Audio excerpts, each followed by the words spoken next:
So yung mga panalo, magandang gabi sa inyo. So meron nga pala tayong item dito, maliit lang to, pero maganda to sa mga mahilig takaulok sa motor, ano. Yung average takaulok. So pag naka-crank miss kayo, kailangan nyo to mga boss. So si ano nagkabit to. Sa mga naka-transparent crank case, yan, sa loob yung nakakabit mga bossing. So kung bibigyan ko kayo ng sample kung saan to nakalagay mga boss. Yan. So ang kulay nito mga boss ay red silver, yan. So kuha tayong crankcase. Teka lang, let's go, punta tayo dito.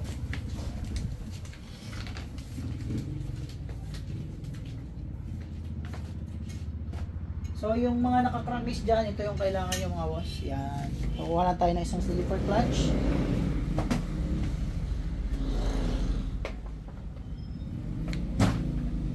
So ito na mga boss. Pag natin dito mga bossing. Saan nga ba ito mga boss? So dagdag look sa ating mga motor to. So dito po yan. Ito po yung stock natin. Yan. Ito po at saka ito, isa lang yan. So pagkakaiba lang nila is ito aluminum, ito naman steel. So ganito po ang pwesto niyan at ito na. Ayan. So ganyan po ang sistema niyan. So parang ginagita niyo sa mga Ducati at saka BMW, yan na po yung mga boss.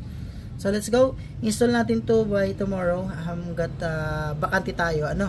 Lagay natin yan mga boss. So yun lang, sa mga gusto mag-order nito, i-PM nyo lang po ako. Wala pa tayong stock pero kukuha po tayo sa ating mga supplier. Yan, maraming salamat.